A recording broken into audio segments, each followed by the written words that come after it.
웨이라는 잡지에서 부모 1000명과 초등학교 4, 6학년 635명을 대상으로 부모가 생각하는 좋은 부모, 또 아이가 바라는 좋은 부모에 대한 설문을 펼쳤습니다. 이제 흥미있는 결과가 나왔는데요.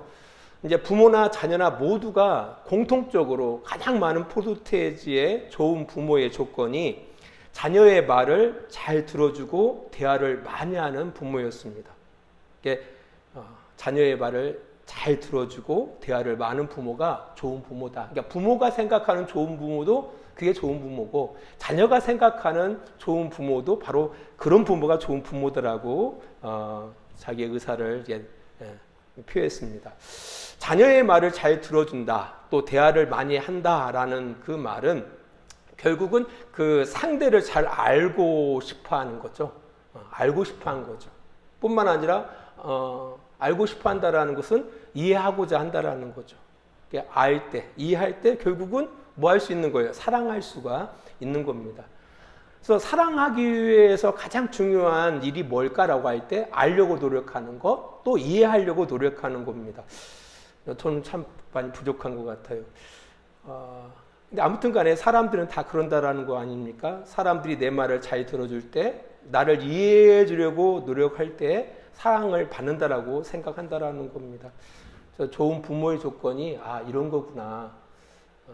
다른 여러 가지 조건들이 있지만 자식의 말을 잘 들어주고 자식과 대화하는 그 부모가 좋은 부모구나. 또 거꾸로 생각해서 좋은 자녀의 조건도 그런 것 같아요. 곰곰이 생각해 보면은 이제 부모의 말을 잘 들어주는 자녀, 부모를 이해하려고 노력하는 그 자녀, 그런 자녀가 좋은 자녀인 것 같습니다. 또 좋은 남편도 그렇죠. 아내에게 좋은 남편이라는 것은 아내의 말을 잘 들어주는 남편, 그리고 아내를 이해해 주려고 하는 남편, 좋은 남편이죠. 또 반대로 좋은 아내의 조건도 그런 것 같아요. 그죠, 권사님? 남편의 말을 잘 들어주고, 그리고 남편을 이해하려고 하는 아내야말로 좋은 아내가 아닌가라는 생각을 하게 되어집니다. 그래서 우리가 우리가 강해 설교를 계속 하다 보면은 이 가정의 달인데 그냥 지나가기 쉽거든요. 그래서 올 5월 가정의 달을 계기로 해서 말을 좀 잘 들어줬으면 좋겠다. 그리고 이해하려고 노력하는 성도들이 됐으면 좋겠다. 이렇게 되어질 때 좋은 가정을 이룰 수 있지 않을까라는 그런 생각을 가지고 몇 가지 말씀을 드렸습니다. 오늘 살펴볼 본문은요, 사도행전 12장인데요. 당연히 앞에는 11장이 있습니다. 11장은 이방인 최초의 교회, 안디옥 교회에 대한 이야기가 기록되어져 있습니다. 이곳에서 최초로 그리스도인이라는 일컬음을 받게 되어집니다. 또 12장 뒤에는 13장이죠. 13장도 역시 안디옥 교회에 대한 이야기예요. 안디옥 교회가 바울과 바나바를 해외 선교사로 파송하는 그 이야기가 기록되어져 있습니다. 그 중간에 사도행전 12장이 있습니다. 사도행전 12장을 바라보면은 안디옥 교회하고는 직접적으로 관계가 없어 보이는 이야기가 기록되어져 있습니다. 헤롯 아그리빠에 의해서 사도 야고보가 죽은 이야기, 이어 베드로가 죽을 뻔한 이야기, 그리고 마지막으로 헤롯 아그리빠 왕이 벌레에 먹여 죽는 이야기가 기록되어져 있습니다. 12장에 이제 세 이야기의 그 공통적인 특징 두 가지가 있어요. 첫 번째는 다 헤롯 아그리빠가 통치하는 시대에 있었던 일입니다. 그죠? 헤롯 아그리빠가 통치하는 그 시기에 있었던 일이다. 또 한 가지는 죽음과 깊은 관련이 있다라는 겁니다. 야고보는 죽었고 베드로는 죽을 뻔했고 헤롯은 죽었다라는 겁니다. 그러니까 죽음과 연관되어져 있다라는 겁니다. 그래서 야고보 사대의 죽음, 우리가 그걸 순교라고 하죠. 그리고 헤롯 아그리빠 왕의 죽음 사이에 베드로가 죽을 뻔한 이야기가 이렇게 기록되어져 있습니다. 분명한 어떤 메시지가 이런 구성 가운데 있는 겁니다. 두 가지의 죽음 사이에 베드로의 죽을 뻔한 그 이야기를 통해서 그 사도행전을 읽고 듣고 하는 그 당시에 독자들에게 뭔가 전달하고자 하는 중요한 메시지가 그 안에 담겨져 있다라는 겁니다. 먼저 사도 야고보에 대해서 소개하겠습니다. 성경에는 적어도 3명의 야고보가 등장합니다. 예수님의 형제 그 야고보. 그래서 그가 예루살렘 교회의 그 지도자가 되어졌죠. 그 다음에 예수님의 제자였던 알페오의 아들 야고보. 그리고 오늘 살펴볼 사도 야고보. 이게 가장 연장자예요. 오늘 본문 사도 야고보는 그 야고보들 가운데 가장 연장자입니다. 그 아버지 세베대와 살로메의 아들이면서 사도 요한과 형제 사이였습니다. 그는 예수님의 책 측근으로 예수님께서 야이로의 딸을 고쳐주는 현장에도 함께 했었고요. 변화상에도 함께 했습니다. 그리고 예수님이 십자가의 죽음을 앞두고 괴로워할 때도 그 자리에 함께 했습니다. 그래서 베드로, 야고보, 요한이 늘 예수님과 지근거리에서 함께 했다라는 것을 우리가 성경을 통해서 확인할 수가 있다라는 겁니다. 그는 성격이 아주 다혈질했습니다. 우리의 아들이라는 별명을 예수님께서 붙여줬습니다. 성격이 불같았다라는 겁니다. 그런 걸 통해서 그의 성격을 알 수가 있습니다. 그는 그의 아버지가 이제 세베대에 있는데 이 세베대는 매우 부자였습니다. 이제 부자임에도 불구하고 그 유산을 팽개치고 예수님을 따랐던 사람입니다. 그 야고보의 삶을 한 2가지 정도로 이렇게 요약해 보면은 그는 의를 위해서 올바른 것을 위해서 재산도 심지어 생명까지도 아까워하지 않았던 사람이었습니다. 이뿐 아니라 의를 행하는 일에 솔선수범했던 사람입니다. 그래서 이 야고보 사도가 처음으로 죽거든요. 사도들 가운데 최초의 순교자가 됐다라는 겁니다. 그 얘기는 솔선수범했다라는 거예요. 모든 일에 앞장섰다라는 거예요. 원래 앞장서는 사람들이 할을 먼저 받거든요. 그런 예수님의 부활을 체험한 후에 40년, 그러니까 주 40년경에 스페인에 가서 복음을 전했고요. 유대에 돌아왔다가 노예를 선동했다라는 제목으로 예루살렘에서 헤롯 왕에 의해서 목을 베이는 죽음을 당했습니다. 참수형을 당했다라는 겁니다. 그를 기념하는 그 성당이 스페인에 있어요. 지금도 있습니다. 이제 헤롯 아그리빠에 대해서 소개하겠습니다. 신약 성경에는 헤롯이라는 그 이름을 가진 인물들이 여러 등장하고 있습니다. 대표적으로 5명이 등장하고 있는데요. 예수 그리스도의 탄생 때 헤롯이 등장하죠. 그 사람을 헤롯 대왕이라고 합니다. 헤롯 왕가의 시작을 이루었던 헤롯입니다. 2번째로 요셉과 마리아가 애굽에서 나사렛에 이주하는 장면에서 헤롯이 등장하거든요. 그것은 그 헤롯 대왕의 아들 헤롯 아켈라오를 말하는 겁니다. 3번째로 예수 그리스도가 십자가에서 처형당할 때 헤롯이 등장합니다. 이것도 마찬가지입니다. 헤롯 대왕의 아들인 헤롯 안티바스를 이야기하고 있습니다. 4번째로는 오늘 본문 야고보를 죽였던 그리고 베드로를 옥에 가둘 때 헤롯이 등장하는데 그가 바로 헤롯 아그리빠 1세입니다. 마지막으로 바울이 가이사랴에서 이제 복음을 증거할 때 헤롯이 등장하는데요. 그는 그 헤롯 아그리빠 1세의 아들 헤롯 아그리빠 2세입니다. 모두 이제 다 다른 인물들입니다. 오늘 본문에서 등장하는 이 헤롯은 헤롯 아그리빠 1세입니다. 이는 야고보를 처형했고요. 베드로를 처형하기 위해서 옥에 가두었고 후에 이제 아무튼 벌레에 먹혀 죽음을 당합니다. 이 사람에 대해서 잠깐 우리가 좀 살펴보기를 원합니다. 그는 헤롯 왕가에서 태어났음에도 불구하고 그 어렸을 때는 아주 불우한 성장기를 보냈습니다. 그의 아버지와 할머니는 그 영모죄로 엮여서 할아버지 헤롯 대왕에 의해서 죽임을 당합니다. 이후에 이제 어머니와 함께 노마에 갔다가 허람방탕한 생활을 하게 되어집니다. 그렇게 이제 허람방탕한 생활을 하면서 빚을 많이 졌어요. 그리고 자포자기했던 그가 이제 유대에 돌아와서 잠깐 매형이었던 헤롯 안디바 수하에서 일을 하다가 또 갈등이 생겨서 다시 로마로 돌아갑니다. 그때 그가 친하게 지냈던 사람이 카리쿨라거든요. 이 카리쿨라와 좋은 친분 관계를 맺고 있었어요. 이런 어떤 인연이 나중에 이 카리쿨라가 로마 황제가 되어지거든요. 그때 또 마침 수리아를 다스렸던 그의 작은 아버지 빌립 2세가 죽어요. 사망해요. 그래서 이 카리쿨라가 이 헤롯 아그리빠를 왕으로 세워서 그 땅을 다스리게 했다라는 겁니다. 아주 운이 좋은 사람입니다. 그에게도 정치적인 위기가 있었습니다. 그의 정치적인 후원자였던 로마 황제 카리쿨라가 암살당한 겁니다. 그러나 그에게는 그 위기가 도리어 기회가 되어졌습니다.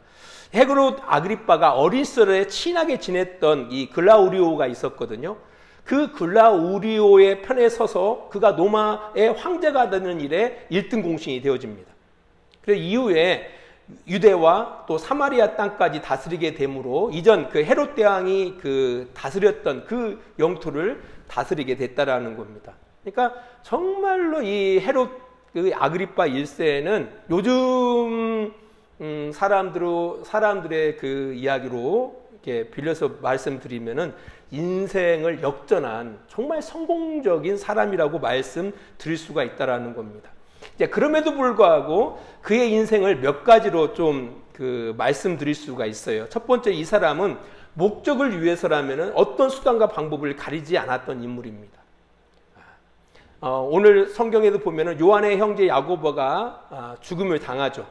죽음을 당했을 때 유다 사람들이 너무 좋아해요. 야고보의 죽음을 너무 기뻐하는 모습을 바라보고서 사람들이 좋아하네? 그래? 그러면은 이 초대교회 지도자인 베드로도 죽여야겠다라고 생각해서 베드로를 잡아요. 그리고 감옥에 집어넣습니다. 오늘 본문 사도행전 12장 3절을 바라보니까 유대인들이 이 일을 기뻐하는 것을 보고 베드로 잡으려 할세 때는 무교절 기간이라고 이야기하고 있습니다. 그러니까 자기의 어떤 정치적인 목적을 위해서는 어떤 수단과 방법을 가리지 않았던 인물이었다라는 겁니다. 또한 이 사람은 어떤 사람이냐면은 힘 있는 사람에게는 한없이 힘 있는 사람에게는 아부하고요. 또 힘없는 사람 앞에서는 언제든지 간에 폭력을 가하는 사람이었다라는 겁니다. 오늘 성경의 본문을 쭉 읽어보다 보면은 두로와 시론과 또 이 이스라엘 간에 그런 갈등이 있었거든요. 근데 중요한 것은 그 먹을 것을 이 이스라엘이 갖고 있어요. 그리고 강자예요.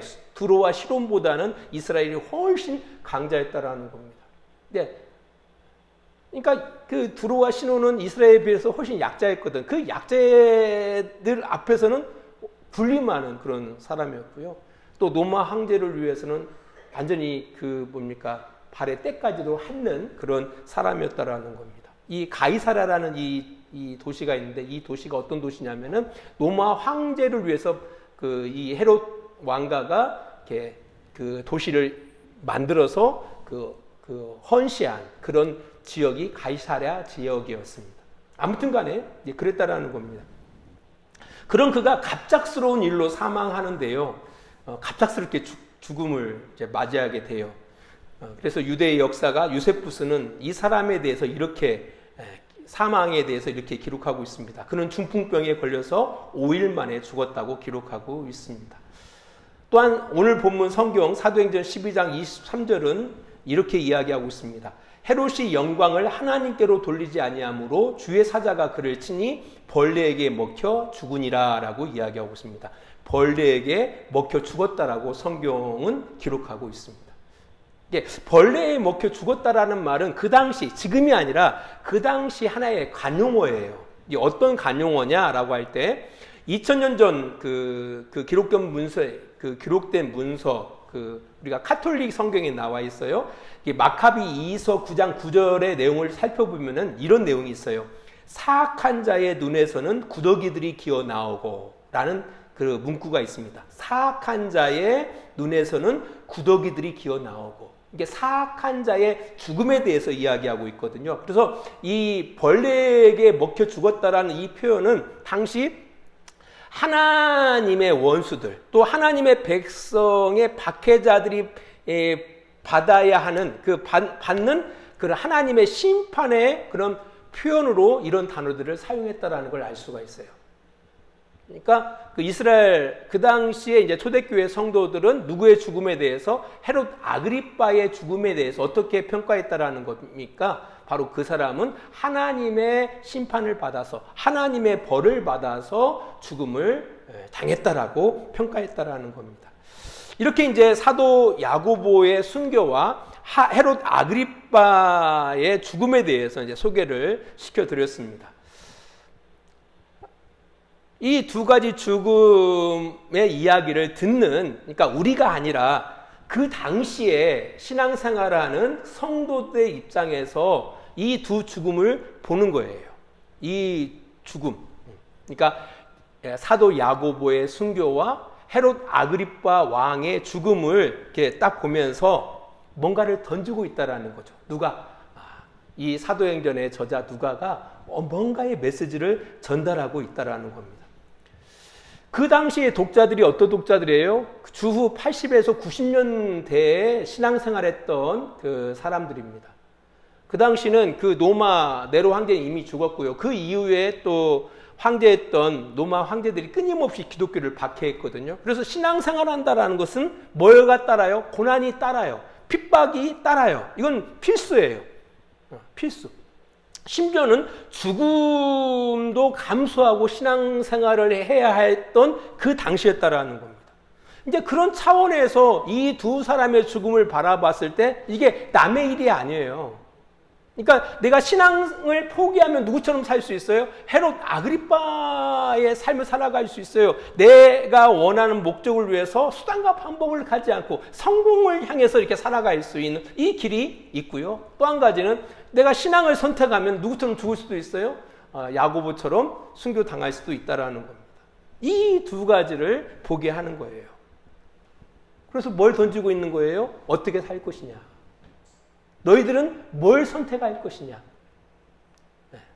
사도 야고보처럼 살다가 순교의 길을 갈 것이냐, 아니면은 헤롯 아그리빠처럼 살다가 결국 심판을 당할 것이냐라는 이 두 가지를 보게 하고 있다라는 겁니다. 이것은 뭐 그 당시의 도전일 뿐 아니라 지금을 살아가는 우리들에게도 도전이 된다라는 겁니다. 한번 곰곰이 생각해 보세요. 내가 원하는 삶을 살아가면은 고난 받을 일이 없어요. 잘 생각해 보세요. 내가 원하는 삶을 살아가면은 고난 당할 일이 없습니다. 내가 하고 싶은 대로 살아가는데요. 하지만 하나님의 뜻대로 살아간다라는 것은 뭘가 따르죠? 고난이 따라요. 지금도 마찬가지라는 겁니다. 중요한 것은 한 길은 뭐가 놓여져 있죠? 심판이 놓여져 있는 것이고, 한 길은 영광이 놓여져 있다라는 것을 우리가 기억해야 한다라는 겁니다. 근데 우리에게도 이런 같은 도전이 있는 거예요. 너희들이 야고보의 길을 갈 것인가, 아니면 헤롯 아그리빠의 길을 갈 것인가. 사실 이 땅을 살아가는 너무나 많은 사람들이 소위 세상의 부귀영화를 위해서라면은 어떤 수단과 방법을 가리지 않고 살아갔던 그 헤롯의 길을 너무나 많은 사람들이 가고 있는 것 같습니다. 심지어는 믿는다라고 하는 사람들까지도 그 길을 걸어가는 것 같습니다. 오히려 올바름을 위해서 모든 것을 포기하고 자기를 부인하고 자기 십자가를 지고 살았던 야곱의 길을 찾는 사람들은 적은 것 같습니다. 그렇지 않나요? 힘과 돈, 그리고 세상의 논리대로 강한 자에게는 한없이 약하고 약한 자에게는 한없이 강했던 헤롯의 길을 걸어가는 사람들이 사실 너무 많다라는 겁니다. 심지어는 교회도 그렇다라는 겁니다. 반면 세상의 논리와 전혀 다르게 가난한 자의 이웃으로, 병든 자의 이웃으로, 연약한 자를 섬기는 자의 모습으로 야곱의 삶의 길을 걸어가는 사람들은 그렇게 흔하지 않다라는 것을 우리는 알고 있다라는 겁니다. 그럼에도 불구하고 그 결과는 완전히 다릅니다. 두 사람의 삶과 죽음을 놓고 우리들은 생각해야 돼요. 우리가 어떤 삶을 살다가 어떻게 죽을 것인가. 사도 야고보의 삶을 살 것인가, 아니면은 헤롯 아그리빠의 삶을 살 것인가 고민해 봐야 한다라는 겁니다. 그러면서 이 사도행전의 저자 누가는 죽을 뻔하다가 살게 된 베드로의 삶을 통해서 그 당시 성도들에게 도전합니다. 이 베드로는 죽을 뻔했어요. 왜? 야고보를 죽였을 때 유다 사람들이 너무 좋아하니까 헤롯 아그리빠 왕이 그렇다면은 유대 교회의 지도자인 베드로를 잡아 죽이자. 그러면 더 인기가 더 높아질 거 아니냐라고 생각해서 베드로를 갖다가 잡아서 감옥에 갇혔어요. 근데 누가? 주의 사자가 베드로를 갖다가 풀어준 거예요. 도망친 거예요. 결국은 베드로를 지키던 그런 간수들은 죽음을 당합니다. 아무튼 구사일생으로 베드로는 살아나서 자기 길을 갑니다. 오늘 본문 사도행전 12장 17절 말씀을 보겠습니다. 사도행전 12장 17절. 베드로가 그들에게 손짓하여 조용하게 하고 주께서 자기를 이끌어 옥에서 나오게 하던 일을 말하고 또 야고보와 형제들에게 이 말을 전하라 하고 떠나 다른 곳으로 가니라라고 이야기하고 있습니다. 베드로는 어떻게 해요? 죽지 않고 살아난 거예요. 근데 이것을 어떤 또 목사님은 이렇게 설교하더라고요. 그를 위해서 성도들이 기도해서 살아났다고. 그러면 야고보는 기도하지 않아서 죽고 베드로는 기도해서 살았단 말이에요. 그건 말도 안 되는 소리거든요. 그런 얘기가 아닙니다. 삶이라는 것은 우리가 선택할 수 있는 것이지만 이 죽음이라는 것은 누가 결정한다라는 거예요? 하나님이 결정한다라는 거예요. 베드로는 죽을 수밖에 없었어요. 하지만 하나님이 살려주신 거예요. 그러니까 삶은 우리가 선택할 수가 있어요. 하지만 죽음은 누가? 하나님의 주권 가운데 있다라는 거죠. 그렇다고 해서 베드로가 영원히 산 건 아닙니다. 나중에 베드로가 로마에서 복음을 증거하다가 잡혀서 순교당하죠. 비참하게 죽습니다. 십자가에 거꾸로 매달아 죽습니다. 하지만 아직 그 때가 안 됐었던 거죠. 그러니까 우리가 이 죽음의 문제는 모든 사람에게 찾아오는데 그 죽음의 그 주권자는 누구에게 있다라는 거예요? 하나님 아버지께 있다라는 거예요. 이제 그것을 이야기하는 것이고요. 중요한 것은 이제 그 다음이에요. 죽을 뻔했다가 살아나거든요. 살아난 그가 어떻게 살았느냐? 이것을 사도행전의 저자인 누가가 이 내용을 통해서 그 당시 성도들에게 도전하고 있다라는 겁니다. 한마디로 말씀드리면은 그는 정착하지 않고 나그네의 삶을 살았다라는 겁니다. 다시 한번 사도행전 12장 17절 말씀을 보겠습니다. 보면 베드로가 그들에게 손짓하여 조용하게 하고 주께서 자기를 이끌어 옥에서 나오게 하던 일을 말하고 또 야고보와 형제들에게 이 말을 전하라 하고 떠나 다른 곳으로 가니라. 어떻게 했다고요? 떠나 다른 곳으로 갔다라는 거예요. 정착하지 못했다라는 거예요. 아마 베드로는 이 예루살렘에 남고 싶었을 거예요. 왜? 예루살렘 교회의 지도자니거든요. 유대 교회의 지도자예요. 당연히 지도자가 그 교회에 그 지역에 있어서 그들을 섬겨야죠. 그럼에도 불구하고 거기에 정착할 수 없었던 거죠. 왜 정착하고 있는 한 누가 죽이려고 해요? 헤롯 아그리파가 죽이려고 했거든요. 결국 거기에 정착하지 못하고 떠나 다른 곳으로 갈 수밖에 없었다라는 겁니다.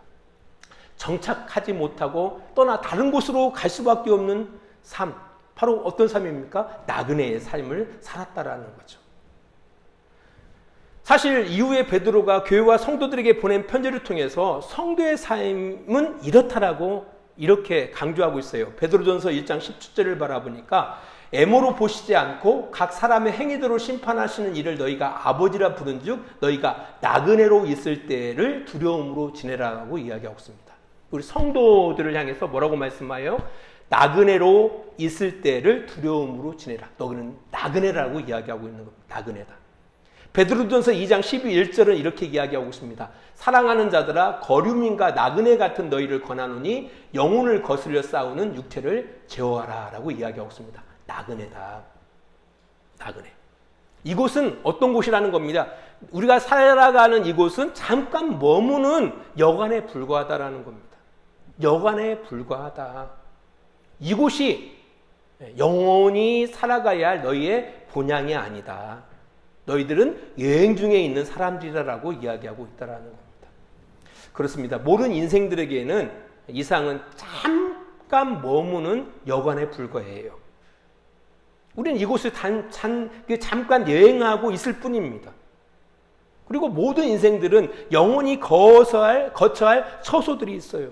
그것을 우리 믿는 사람들은 본향이라고 합니다. 본향. 하나님의 나라라고 이야기합니다. 그래서 뭐 우리 성도들은 우리는 알죠. 그 본향을 꿈꾸는 자들이죠.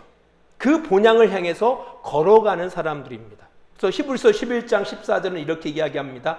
본향을 찾는 자다라고 이야기하고 있고요. 히브리서 11장 16절은 이렇게 이야기하고 있습니다. 더 나은 본향을 꿈꾸는 사람들이라고 이야기하고 있습니다. 더 나은 본향. 네. 그러니까 이 이야기를 통해서 누가는 전달하고 싶었던 거죠. 우리가 살아가는 이 땅은 잠깐 머무는 땅이다. 이곳이 영원한 정착지가 아니다. 우린 반드시 어느 순간에는 뭐예요? 떠나야 한다라는 거죠. 떠나 본향으로 가야 한다라는 겁니다. 그래서 그 본향을 꿈꾸고 더 나은 본향을 위해서 살아가야 한다라고 도전하고 있는 겁니다. 우리가 가져야 할 그런 생각들인 겁니다. 우리는 이 땅에 뭐로 존재하고 있어요?